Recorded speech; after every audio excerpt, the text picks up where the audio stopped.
Listen closely, because what I'm about to reveal will fundamentally reshape your understanding of presidential power in America. We are witnessing a constitutional earthquake, a seismic legal transformation that just detonated in Washington, and the shockwaves are rippling through every corridor of power across the nation.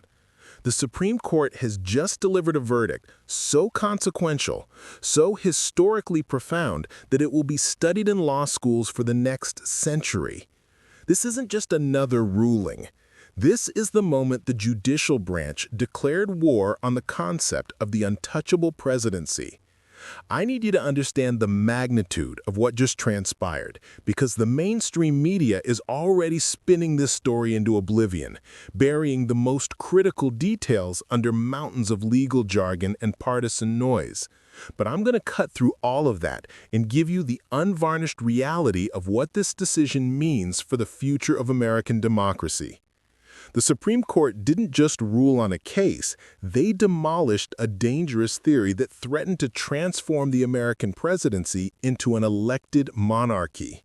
And they did it with surgical precision that leaves absolutely no room for misinterpretation. Here's the battlefield. The former president and his elite legal team constructed an argument so audacious, so breathtakingly brazen, that it would have made the Founding Fathers weep. Their theory was elegantly simple and terrifyingly authoritarian.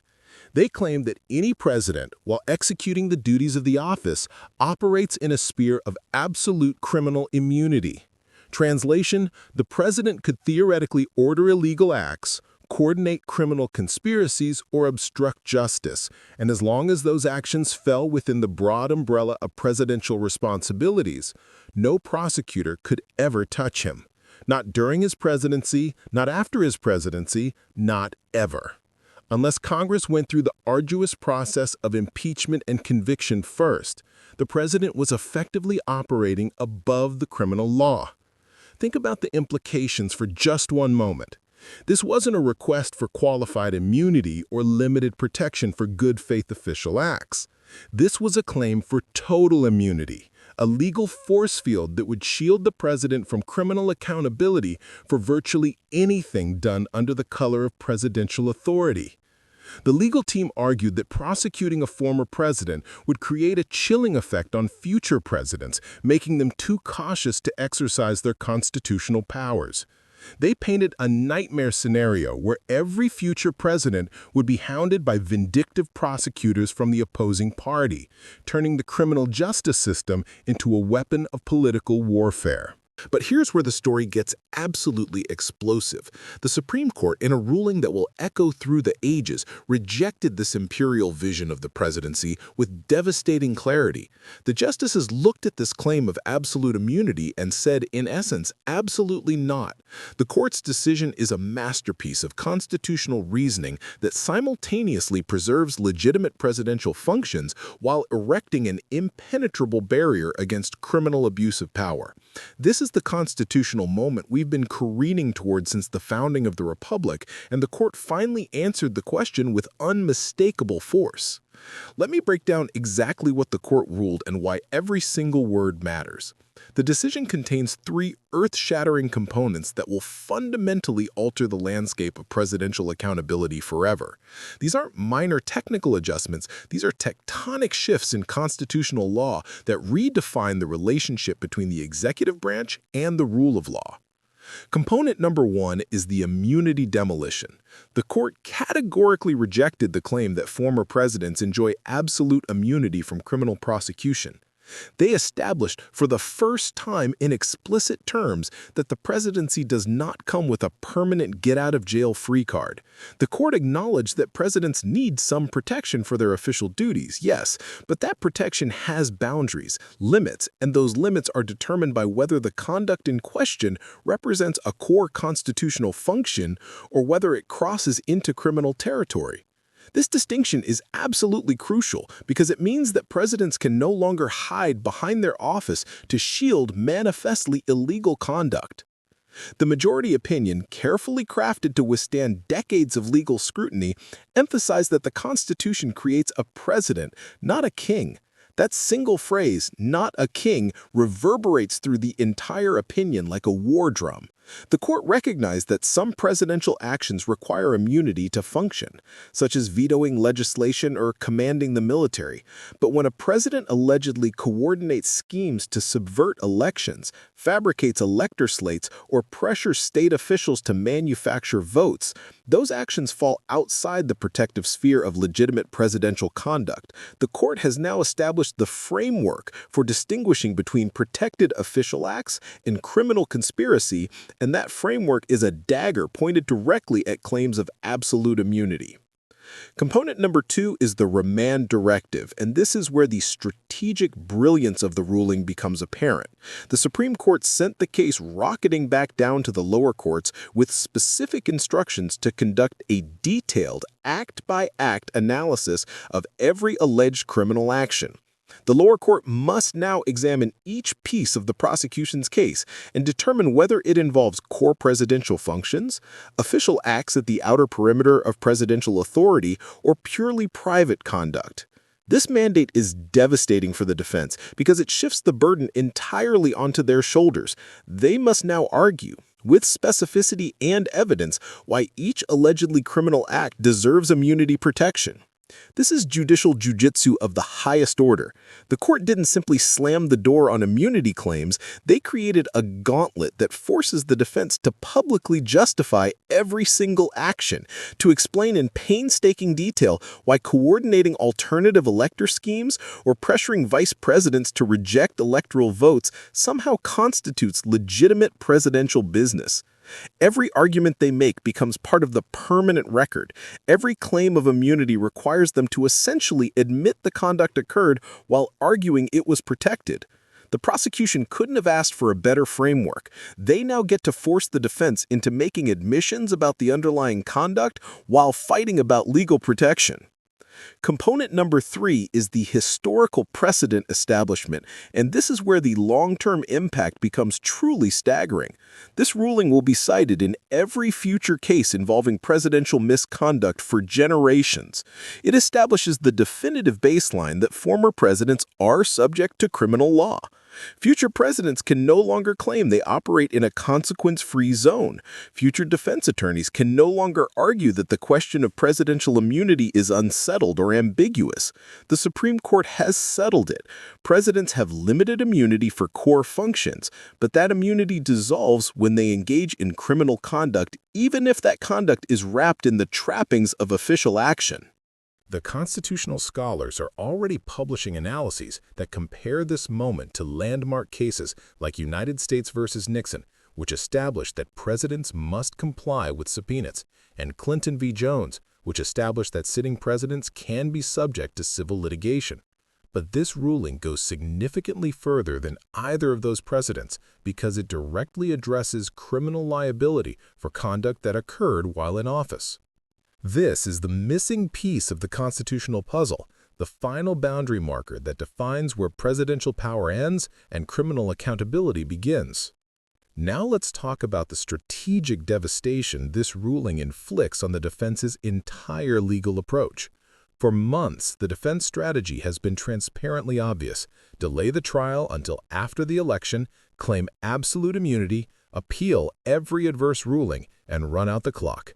They were betting everything on the Supreme Court either granting sweeping immunity or, at minimum, creating enough legal ambiguity to postpone trials indefinitely. That bet just exploded in their faces.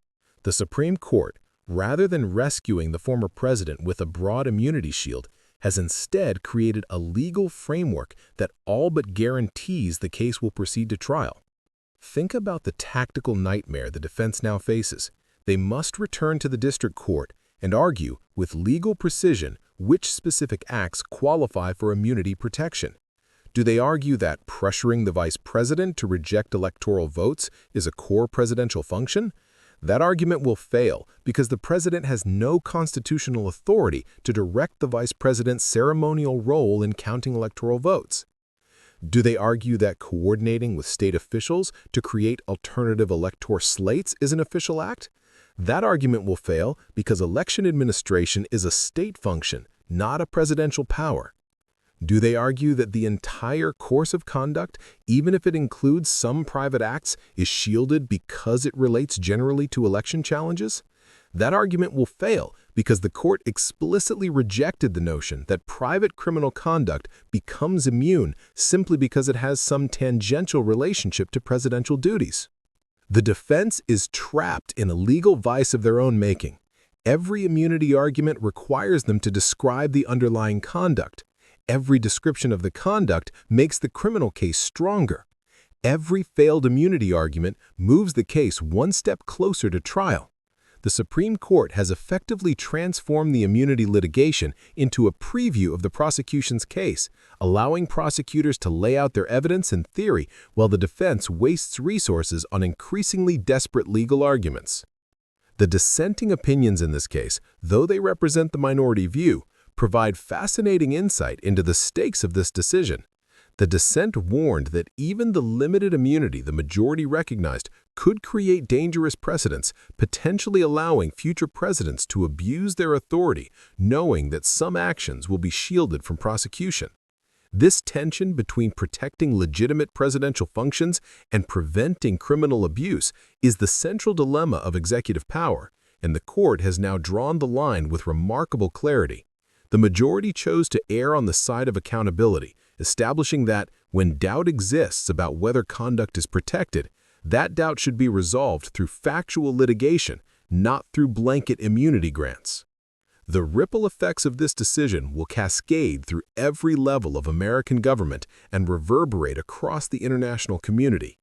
Foreign democracies watching this legal drama unfold are receiving a masterclass in how constitutional systems can check executive overreach. Authoritarian leaders who thought they could copy the American presidential system while maintaining personal immunity are discovering that American democracy contains self-correcting mechanisms they cannot replicate. The Supreme Court just demonstrated that no matter how powerful a political figure becomes, no matter how many loyalists they appoint to key positions, the constitutional system contains emergency brakes that can stop even the most aggressive power grabs. Within the United States, this ruling sends unmistakable signals to current and future presidents about the boundaries of acceptable conduct. Future presidents will think twice before engaging in legally questionable schemes, knowing that claims of immunity will not automatically shield them from prosecution after leaving office. The chilling effect the defense worried about is actually a feature, not a bug. Presidents should feel some hesitation before ordering actions of dubious legality. That hesitation is called the rule of law. Congress now faces enormous pressure to codify these principles into statute, creating clear legislative boundaries around presidential conduct rather than leaving everything to case-by-case judicial interpretation. The ruling exposes the failure of the political branches to establish explicit standards for presidential accountability, forcing the judiciary to fill the void through constitutional interpretation. Expect aggressive legislative action in the coming months as lawmakers attempt to create statutory frameworks that define criminal conduct in the context of presidential power. This is the constitutional reckoning the Republic has been building towards since the founding. The framers created a system of separated powers with checks and balances, but they left critical questions unanswered about presidential accountability. For over 2 centuries, we've operated on norms, assumptions, and political constraints rather than clear legal boundaries. Those norms collapsed, the assumptions proved naive, the political constraints evaporated. And so the Supreme Court stepped in to do what courts do best: interpret the Constitution and establish binding legal precedent when the political system fails to resolve fundamental questions. The final truth is inescapable and profound. The American presidency operates within the law, not above it. They have affirmed that criminal accountability applies to presidents just as it applies to every other citizen. They've established that claims of immunity must be proven, not assumed, and that protection for official acts does not extend to criminal conspiracies. This is the moment when the constitutional system proved it still functions, when the judiciary demonstrated it remains an independent check on executive power, and when the American experiment in self-governance passed perhaps its most dangerous stress test. If you believe that this ruling represents a historic affirmation of democratic accountability and the rule of law, then you need to make your voice heard right now. Smash that like button to push this analysis to everyone who needs to understand what just happened. Subscribe to this channel for continuous, unfiltered constitutional analysis that cuts through the media spin and delivers raw truth. Hit that notification bell so you never miss the next explosive update as this case proceeds to trial. And I want to hear from you in the comments section right now. Do you think this Supreme Court ruling finally establishes that no president is above the law? Or do you believe this decision will trigger a dangerous era of weaponized prosecutions against political opponents? Drop your answer in the comments below, and let's have a real conversation about the future of presidential accountability in America. This is history happening in real time, and you're witnessing the constitutional order reassert itself against the forces of executive overreach. Don't just watch it happen. Engage with it, understand it, and spread this message to everyone who needs to know the truth.